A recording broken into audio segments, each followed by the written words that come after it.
زمانہ جاہلیت کے اندر داڑھی چھوٹی کرنے کا رواج تھا، مونچھیں جو بڑھانے کا رواج تھا، تو حضور علیہ السلام نے ارشاد فرمایا جز الشوارب وارق اللحیہ خالف المجوس، یعنی جو مجوسی ہیں ان کے طریقے کا خلاف کرو، ایک مشت تک جو ہے وہ داڑھی بڑھاؤ اور مونچھیں چھوٹی کرو کہ اوپر والے ہونٹوں کا بالائی حصہ جو ہے بلائی کنارے سے اوپر جو ہے وہ رہیں، اوپر والے ہونٹ کے بلائی کنارے سے اوپر رہیں، مطلب یہ کہ یہ جو اوپر والا حصہ جو ہے اس سے اوپر مونچھیں جو ہے وہ رہنی چاہیے تاکہ وہ بندہ کھانا کھائے پانی پیے تو ان پانی کے اندر جو ہے وہ آپ کے مونچھوں کے بعد نہیں گرنے چاہیے۔ اسی طرح جو ہے زمانہ جاہلیت کے اندر اگر کوئی بندہ کسی کو صبح ملتا تو وہاں پر یہ کہا جاتا تھا کہ انعم صباحا انعم اللہ بک عینا، کہ تیری صبح جو ہے وہ بہتر ہوں، تیری صبح جو ہے وہ اچھی ہوں۔ تو حضور علیہ السلام نے ارشاد فرمایا کہ یہ لفظ نہیں کہنے، آج کے بعد کوئی کسی سے ملاقات کرے تو اس کو یہ کہے کہ السلام علیکم ورحمۃ اللہ وبرکاتہ کہنا ہے۔ اور اسی طرح یہودیوں کا طریقہ تھا جب وہ سلام کرتے تو انگلیوں کے ساتھ اشارہ کیا کرتے، صرف انگلیوں کے ساتھ۔ اور عیسائیوں کا طریقہ جو تھا مشکوٰۃ شریف کے اندر میرے سامنے حدیث پاک لکھی ہوئی ہے، وہ اس طرح ہتھیلی کے ساتھ جو اشارہ کیا کرتے۔ تو نبی پاک صلی اللہ علیہ وسلم نے فرمایا کہ نہ انگلیوں کے ساتھ سلام کرنا جائز ہے نہ ہتھیلی کے ساتھ سلام کرنا جائز ہے۔ جب کسی نے سلام کرنا ہو تو وہ اپنے مسلمان بھائی کے ساتھ مصافحہ کرے، اپنے مسلمان بھائی کے ساتھ دونوں ہاتھ کے ساتھ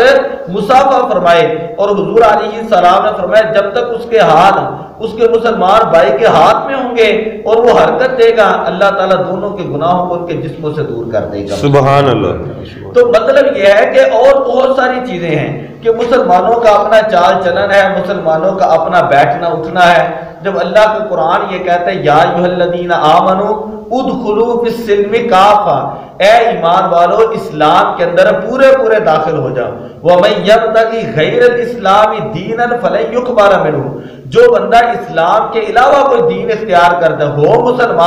مسلمان ہو کر کوئی اور دین اڈاپٹ کرنے کی کوشش کرے، ان کے طریقہ کار اپنانے کی کوشش کرے تو اللہ تعالیٰ نے فرمایا فَلَن يُقْبَلَ مِنْهُ، اس کا جو ہے یہ طریقہ کار قبول اللہ کی بارگاہ میں نہیں کیا جائے گا۔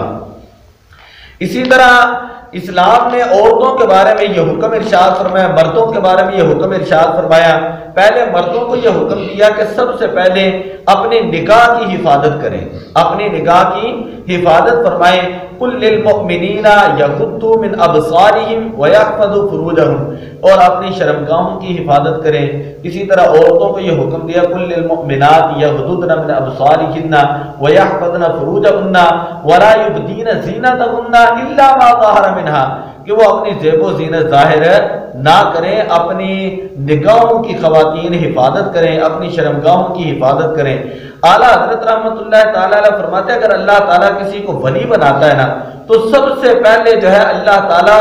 اس بندے کی جو نگاہ ہے، اس بندے کی نگاہ کی جو حفاظت کی جو ہے اس کے ذمہ جو ہے وہ ذمہ داری لگا دیتا ہے۔ اللہ تعالیٰ اس بندے کی بد نگاہی کی جو عادت ہوتی ہے نا اللہ تعالیٰ وہ چھڑا دیتا ہے۔ یعنی سب سے پہلے اللہ تعالیٰ بندے کی نگاہ کی حفاظت فرماتا ہے، جس کو اللہ اپنا قرب عطا فرماتا ہے کہ نگاہ کے ذریعے جو انسان کے دل کے اندر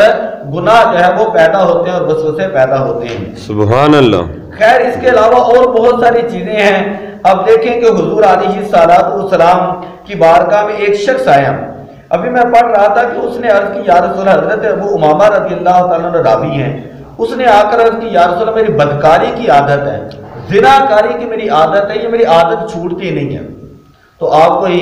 مجھے بیان فرمائیں۔ حضور علیہ السلام صحابہ کرام اس کو مارنے کے لیے دوڑے تو کہ یہ زنا کی اجازت مانگ رہا ہے، بدکاری کی اجازت مانگ رہا ہے۔ حضور علیہ السلام نے فرمایا کہ اس کو میرے پاس لے کر آؤ۔ جب اس شخص کو پاس بلایا گیا تو حضور علیہ السلام نے ارشاد فرمایا اَتُحِبُّهُ لِأُمِّكَ، کیا تو یہ پسند کرتا ہے کہ تو اپنی ماں کے ساتھ بدکاری کریں؟ کیا تو یہ پسند کرتا ہے تو اپنی بہن کے ساتھ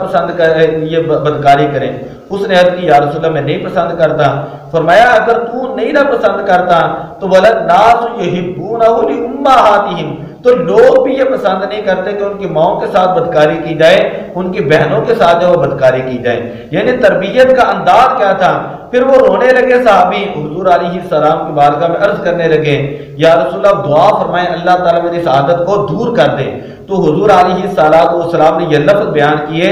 اللہم اغفر ذنبہ، اے اللہ جو اس نے پہلے گناہ کر دی ان کو معاف کر دے، وطہر قلبہ، اور اے اللہ اس کے دل کو صاف کر دے، وحسن فرجہ، اور اے اللہ اس کو پاک دامنی عطا فرما۔ تو راوی کہتے فکان لا یلتفت الی شیء بعدہ، حضور علیہ السلام کی دعا کی برکت سے اس نے دوبارہ جو وہ برائی کی طرف گناہ کی طرف توجہ نہ کی۔ اسی طرح حضور علیہ السلام کے دور مبارک کا ایک واقعہ ہے کہ ایک بڑی مشہور صحابیہ ہیں حضرت ام خلاد، حضرت سیداتنا ام خلاد بنت عمر، ان کا بیٹا جو ایک جنگ کے دوران شہید ہو گیا۔ تو جب ان کو بتایا گیا کہ تمہارا بیٹا شہید ہو گیا کہ لاش لے جائیں، تو یہ جس وقت آئی تو انہوں نے نا مکمل عبایا کیا ہوا تھا، جسے ہم کہتے ہیں پورا مکمل پردہ۔ آج تو ویسے ہی یہ برقعے بھی ایک طرح کے فیشن ہو چکے ہیں اور اٹریکشنبل چیزیں بن چکی ہیں، تو انہوں نے ایک مکمل عبایا کیا ہوا تھا، مکمل نقاب جو وہ اوڑھی ہوئی تھی۔ تو صحابہ کرام جو ہے نا وہ آپس میں باتیں کرنے لگے کہ وہ کہنے لگے بڑی عجیب بات ہے، اس عورت کا بیٹا جو ہے وہ شہید ہو چکا ہے اور اس کو انہوں نے پورا اپنا نقاب کیا ہوا ہے،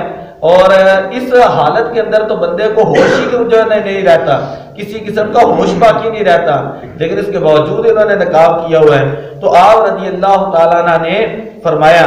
ان ادرا ابنی فلم ادرا حیائی، کہ اے صحابہ میری بات سنو کہ میرا بیٹا جو ہے وہ شہید ہوا ہے، میرا بیٹا شہید ہوا ہے، میرا بیٹا فوت ہوا ہے، لیکن میری حیا جو ہے وہ میری حیا جو ہے وہ فوت نہیں ہوئی، میری حیا جو ہے وہ نہیں مری۔ رسول پاک صلی اللہ علیہ وسلم اتنے خوش ہوئے، جواب سے اتنے خوش ہوئے، فرمایا ابنو کی لہو اجر شہیداتین، اب اللہ تعالیٰ تیرے بیٹے کو 2 شہیدوں کا اجر عطا فرمائے گا۔ سبحان اللہ۔ یعنی نقاب کرنا یہ ایک سنت ہے نا، صحابیات کی سنت ہے، ازواج مطہرات کا ایک طریقہ کار ہے، اور جو بندہ فتنے کے وقت یہ معاملہ کرتا ہے، ایک سنت پر عمل کرتا ہے، اللہ تعالیٰ 2 حدیثیں ہیں، ایک میں اللہ تعالیٰ اسے 70 شہیدوں کا ثواب عطا کرتا ہے اور دوسرے میں اللہ اس کو 100 شہیدوں کا ثواب عطا فرماتا ہے۔ تو آج جو ہے یہ ایک نشہ ہے، میں ایک بات کر رہا ہوں، یہ ایک ویسے ہی نشہ ہے سوشل میڈیا کا، اور ایک طرح کی منافقت ہے کہ ہم ظاہر میں کچھ ہیں اور باطن میں ہم کچھ ہیں، ظاہر ہم متقی ہیں، پرہیزگار ہیں، نمازی ہیں، سارا کچھ ہے، لیکن سوشل میڈیا کے اوپر جیسے ہی لوگ جاتے ہیں تو فیک آئیڈیا بنا کر وہ بچیوں کو گمراہ کر رہے ہوتے ہیں، اور ایسا نشہ لگا ہے بچیوں کو، ہمارے مسلمانوں بچیوں کو، کہ وہ اپنے ٹک ٹاک کے اوپر ہیں جی فالوور بڑھیں گے، ویور بڑھیں گے، لائکس میرے بڑھیں گے، تو اسی کے اندر وہ اپنی ان کو حیا تک کا پتہ نہیں چل رہا کہ ہم کہاں سے کہاں تک جا چکی ہیں۔ اگر ہم کسی کی بیٹیاں بھی ہیں، ہم کسی کی عزتیں بھی ہیں، اور کچھ ہیں یا نہیں ہیں کسی کا خیال نہیں ہے،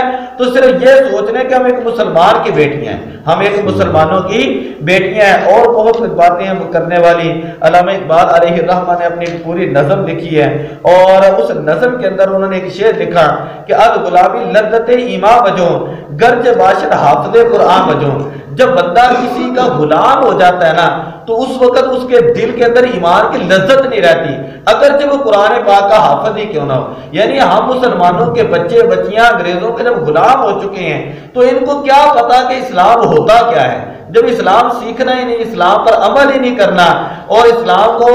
جو ہے وہ عمل کرنے کی طرح آنا ہی نہیں، تو ان کو کیا پتا کہ پردے کی اہمیت کیا ہے۔ پھر بعد میں آ کے سوشل میڈیا پہ روتی ہیں میرے ساتھ زیادتی ہو گئی ہے، کیسی ہوئی جی ہم پہلے بات کرتے رہے، پہلے فرینڈ شپ کرتے رہے، بعد میں جو میرے ساتھ زیادتی ہو گئی، پہلے آپ نے وہ راستہ اور دروازہ کھولا ہی کیوں تھا؟ کئی لوگ کہتے ہیں جی نقاب سارا بایا کیے، چہرہ ڈپا یعنی ڈھانپنے کی کوئی ضرورت نہیں، تو ہم کہتے ہیں چہرہ جو ہوتا ہے نا، چہرہ یہ ایک کھڑکی ہوتی ہے گناہ کی، گناہ کا دروازہ ہی جو ہے چہرہ ہے، جب چہرہ نظر آ گیا تو باقی چیز کون سی رہ چکی ہے۔ آخری حدیث پاک میں بیان کرتا ہوں، وقت زیادہ ہو چکا۔ حضرت سیدنا عمران ابن حسین رضی اللہ تعالیٰ عنہ ایک مرتبہ درس دے رہے تھے اور کہا کہ الحیاء خیر کلہ، جو بندہ حیا کرتا ہے نا وہ بندہ جو ہے وہ ہمیشہ مکمل طور پر بھلائی کے اندر رہتا ہے، حیا مکمل کی مکمل بھلائی ہے، اور حیا دار بندہ جو اللہ تعالیٰ اس کو اجر عطا فرماتا ہے۔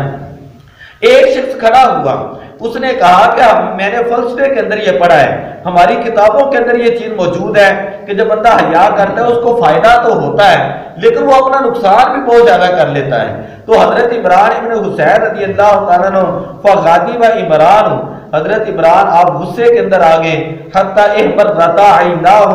یہاں تک کہ آپ کی آنکھیں مبارک سرخ ہو گئی، وقالا، اور کہنے لگے الا ارانی احدثک عن رسول اللہ، کہ تجھے شرف نہیں آتی میں تجھے نبی پاک صلی اللہ علیہ وسلم کی حدیث بیان کر رہا ہوں، وہ تو عارض فیہ، اور تو حدیث کے مقابلے میں دنیا کے جو ہے وہ اپنے فلسفے بیان کر رہے ہیں، میں تجھے قرآن اور حدیث کی بات بتا رہا ہوں کہ اللہ نے حیا کے اندر مسلمان کا وقار رکھا ہے، مسلمان مرد کا وقار رکھا ہے، مسلمان بچی کا وقار رکھا ہے اور مسلمان کی عزت رکھی ہے، اور تو مجھے فلسفے کی باتیں سنا رہا ہے کہ نہیں جب بندہ حیا کرتا ہے شرم کرتا ہے تو اپنا نقصان کر لیتا ہے۔ کہا کہ اسلام کے مقابلے میں کسی چیز کی کوئی اہمیت نہیں ہے، کسی چیز کی کوئی حقیقت ہے نہیں ہے۔ دعا ہے کہ اللہ تعالی ہماری بچیوں کو شرم و حیا عطا فرمائے، ہماری نوجوان نسل کو پاکیزہ کردار عطا فرمائے۔ الصلاۃ والسلام علیک یا رسول اللہ۔